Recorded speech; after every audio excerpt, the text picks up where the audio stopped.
নমস্কার, আমি তস্মিনা। নমস্কার, আমি ইন্দ্রাণী। শুরু করছি বিয়ন্ড পলিটিক্স। আজ না আমার মনটা একটু খারাপ। কেন রে, কি হলো আবার? আমার এক দূর সম্পর্কের আত্মীয় আছে, সে আসছে।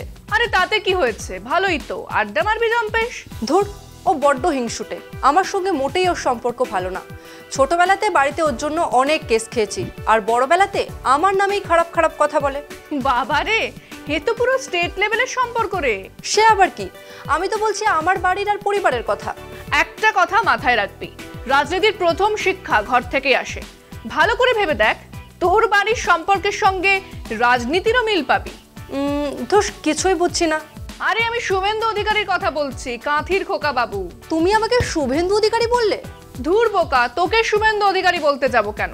তোর আত্মীয়র সঙ্গে তুলনা করলাম। ছোটবেলায় কেস খাইছে, বড় হয়ে গালি দিচ্ছে। মানেটা কি, খুলে বলো। তৃণমূলে থেকে মন্ত্রী হলো, সারদায় কেস খেলো, এজেন্সির ভয়ে পাল্টি খেলো, তারপর আবার তৃণমূলকে গালি দিচ্ছে। কিন্তু ওর রাগটা কিসের কে জানে? নিজেকে নন্দীগ্রামের পোস্টার বয় ভাবে নন্দীগ্রাম আন্দোলন ওর হাতেই তৈরি। মমতা বন্দ্যোপাধ্যায় কিছু করেননি, এমনি এমনি পাবলিক ওনাকে মুখ্যমন্ত্রী পদে বসাচ্ছে বারবার। তা অদ্ভুত তো, তোমার হঠাৎ ওর কথা এখন মনে পড়লো কেন? আরে তোর আত্মীয় ছোটবেলায় তোকে হিংসা করতো না, বাকিটুকুর সঙ্গে তো এমনি মিল আছে, তাই মনে পড়লো। হিংসে? সে কিরকম? দলের সেকেন্ড ইন কমান্ড হতে না পারার হিংসে, ঘটা করে সরকার ফেলার দাবি করেও মুখ্যমন্ত্রী হতে না পারার হিংসে। এবার তো ছোট ছোট বিষয় হিংসে করছে। তা কিরকম কিরকম বিষয়? মন্দির বানাবে, রাম মন্দির। আবার রাম মন্দির? তা কোনো কিছু আবার ভাঙবে নাকি? না, সেসব নয়, কিছু ভাঙবে না, তবে 26-এর ভোটের আগে মন্দির বানাবে। সে বিজেপি নেতা, মন্দির বানাবে, ধর্ম নিয়ে রাজনীতি করবে, তা এতে হিংসের কি আছে? কম্পিটিশন রে, কম্পিটিশন, সেখানেই তো মজা। এই দেখ, উনি কাঁথির খোকা বাবু। উনি ভদ্র ভাষায় কথা বলেন না, উনি বুক ঠুকে তা স্বীকার করেন। আসলে উনি অসৎ বা অশালীন, এটুকু স্বীকার করার মতো সৎ। তার উপর দলবদল। 1 বছর আগেই সরজুর তীরে রাম মন্দির প্রতিষ্ঠা করলেন মোদিজি। মন্দির ওহি বানায়েঙ্গে স্লোগান আর ক্যাম্পেন করার মতো রইল না। কিন্তু পশ্চিমবঙ্গের মতো রাজ্যে, মানে যেখানে বিজেপির এমনই সংগঠন বলতে কিছু নেই, সেখান থেকেও যদি চলে যায় রাম মন্দিরের মতো কমিউনাল ইস্যু, তাহলে বিজেপির চলবে কি করে? ফলে রাম মন্দির। তবে এটা ভাবা ভুল যে রাজ্য বিজেপির সেনাপতির মাথায় হঠাৎ রাম মন্দির এসেছে কারণ 2025 এসেছে কারণ 26-এর ভোটের 1 বছর বাকি, আরও এসেছে কারণ মুখ্যমন্ত্রীর তরফ থেকে জগন্নাথ মন্দির বানানোর প্রস্তাব এসেছে। কয়েকদিন আগেই দীঘায় জগন্নাথ ধামের সূচনা করেছেন মমতা বন্দ্যোপাধ্যায়। আগামী 30শে এপ্রিল অক্ষয় তৃতীয়ার দিন উদ্বোধন হবে সেই মন্দিরের। ধুমধাম করে করা হবে রথযাত্রা। পুরীর বদলে রাজ্যেই রথযাত্রা ও জগন্নাথ মন্দির পাবেন রাজ্যবাসী। আর তাতেই সিঁদুরে মেঘ দেখছে বিজেপি আর শুভেন্দু অধিকারী। ইতিমধ্যেই মুর্শিদাবাদের সাগর দিঘিতে রাম মন্দিরের ভূমি পুজো হয়, তবে বিজেপির নয়, বঙ্গীয় রাম সেবক পরিষদ চ্যারিটেবল ট্রাস্টের অধ্যক্ষ অম্বিকানন্দ মহারাজ ছিলেন অন্যতম উদ্যোক্তা। রামলালার মূর্তি ও ফলক নিয়ে কলকাতা থেকে মুর্শিদাবাদে যান তিনি, আর সেই অনুষ্ঠানেই অম্বিকা মহারাজ তোপ দাগলেন কাকে? বিজেপিকেই। বললেন ভোটের আগে রাম নাম করা পার্টি হলো বিজেপি। কপাল ভাবুন। আর এতেই বোধহয় শুভেন্দু বাবুর আঘাত লেগেছে। একে দলের ভেতর তিনি চাপে, তারপর বাংলার হিন্দু গোষ্ঠীগুলো বিজেপিকেই ধর্ম নিয়ে রাজনীতি করার দায় দিচ্ছে, তাই ঘোষণা করে দিলেন এবার রাম মন্দির নন্দীগ্রামে। রাম মন্দির তৈরির বর্ষপূর্তিতে বুধবার নন্দীগ্রামের ঠাকুর চক থেকে রেয়াপাড়া শিব মন্দির পর্যন্ত শোভাযাত্রা করেন শুভেন্দু অধিকারী। ঘোষণা, নন্দীগ্রামের সোনাচূড়ায় তৈরি হবে রাম মন্দির। 6ই এপ্রিল ভিত্তিপ্রস্তর স্থাপন। এও কথা দিয়েছেন যে এ বছরেই শেষ করবেন রাম মন্দির। সে তো বটেই, ভোটের আগে তাস খেলার সময়ও আছে 1 বছর। আসলে শুভেন্দুবাবু বোঝেননি বাঙালির ধর্ম ঘরে থাকে, মন্দিরে, মসজিদে, গির্জায় থাকে। রাস্তায় আর রাজনীতিতে বাঙালি নিজের ধর্ম নামায় না। বাঙালির ধর্ম মিলনের উৎসব, আনন্দের উৎসব, উগ্র বিদ্বেষের ধর্ম নয়।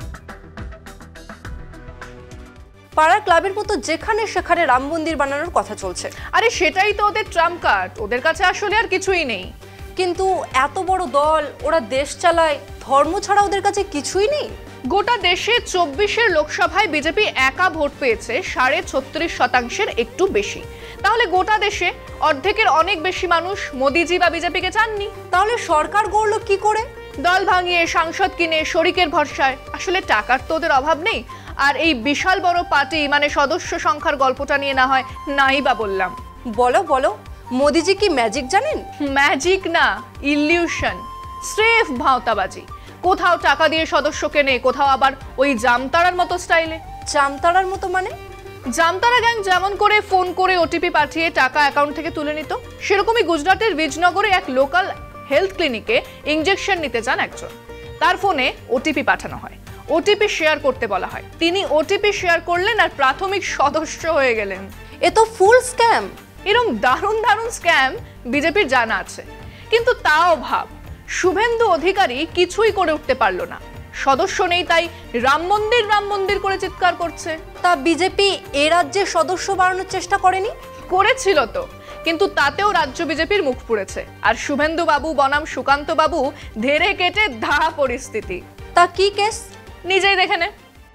লক্ষ্য ছিল 1 কোটি, সে লক্ষ্য এখন অতীত। বঙ্গ বিজেপি সদস্য সংগ্রহ অভিযানে কোনো ক্রমে 5 মার্কস পেরিয়েছে। ডিসেম্বর শেষে সদস্য সংখ্যা পৌঁছেছে 38 লক্ষ। যদিও কেন্দ্রীয় নেতৃত্বের ধমকে ত্বরান্বিত এই ফলাফল আদৌ আসল না ভুয়ো তালিকার কারসাজি, তা নিয়েও প্রশ্ন উঠছে। 2018 সালের 82 লক্ষ সদস্য সংগ্রহের তুলনায় এবারের ফলাফল হতাশাজনক, তাও আবার একাধিক ধমক এবং বারবার ডেডলাইন বদলের পর।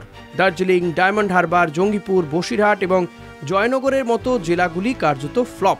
কিন্তু সমস্যাটা শুধু সদস্য সংখ্যার ঘাটতিতে থেমে থাকেনি। শুভেন্দু অধিকারী ও সুকান্ত মজুমদারের ঠান্ডা লড়াই দলের ভেতরের অন্তর্দ্বন্দ্বকে আরও সামনে এনেছে। স্যালাইন কাণ্ডের প্রতিবাদে শুভেন্দু ও তার অনুগামীরা মিছিল করলেন, ছিলেন না সুকান্ত। আর যেখানে সুকান্ত গেলেন সেখানেই ব্যস্ত হয়ে পড়লেন শুভেন্দুও। শহরের বিশেষ সাংগঠনিক কর্মশালার আয়োজন করেছিলেন বিজেপির কেন্দ্রীয় নেতারা। প্রাক্তন সভাপতি থেকে বর্তমান সভাপতি, কেন্দ্রীয় সব পর্যবেক্ষক, বিধায়ক, সাংসদ, জেলা সভাপতি সহ সকলেই উপস্থিত ছিলেন। কিন্তু ছিলেন না শুধু বিরোধী দলনেতা শুভেন্দু অধিকারী। সুকান্তর বক্তব্য, শুভেন্দু রাজ্যের ব্যস্ত নেতা, লম্বা লম্বা বৈঠকে থাকতে ভালো লাগে না তাঁর। বিজেপির সাংগঠনিক বৈঠকে একের পর এক গড় হাজির শুভেন্দু। নিজের অনুপস্থিতি নিয়ে তাঁর সাফাই, আমি বিরোধী দলনেতা, সাংগঠনিক বৈঠকে আমার কাজ নেই, আমি আমার দায়িত্ব সম্পর্কে সচেতন। অর্থাৎ বুঝিয়ে দিলেন সংগঠন উনি বোঝেন না। বিধানসভায় আর রাস্তায় হুঙ্কার দিতে উনি বেশি কমফোর্টেবল, সেটা বাংলার মানুষ বুঝেছে শুভেন্দুবাবু। কাঁথিতে ঘরের মাঠে সমবায় সমিতিতে হেরে গেলেন, উপনির্বাচনেও সবকটা হাতছাড়া। কানাঘুষো শোনা যাচ্ছে জন বার্লাও বিজেপি ছাড়তে চান। সব মিলিয়ে রাম মন্দির ছাড়া দলের ভেতরে হোক বা বাইরে শুভেন্দুবাবুর কাছে আর কিছু নেই। ঝড়ের রাতে একলা কাকের খড়কুটোর মতো। এত খারাপ অবস্থা? তাহলে আর বলছি কি, ওই হম্বিটুকুই শুধু রয়েছে। তাহলে দিল্লি বিজেপি কি ভাবছে? সময়ই বলবে, কিন্তু আমার না অন্য কারণে খারাপ লাগছে। কি কারণ?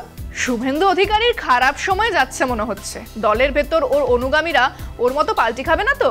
পাল্টি খেয়ে কোথায় আর যাবে? এই কাঁথির নৌকা ছেড়ে বালুরঘাটের নৌকায় বাঁধর ভরসা করতে না পেরে দলই ছেড়ে দেওয়ার কথা ভাবলো জন বার্লাদের মতো। তারপর কি ওরাও শুভেন্দু বাবুর নামে খারাপ কথা বলবে আমার ওই আত্মীয়ের মতো? কে জানে। তবে তুই আজ বাড়ি যা।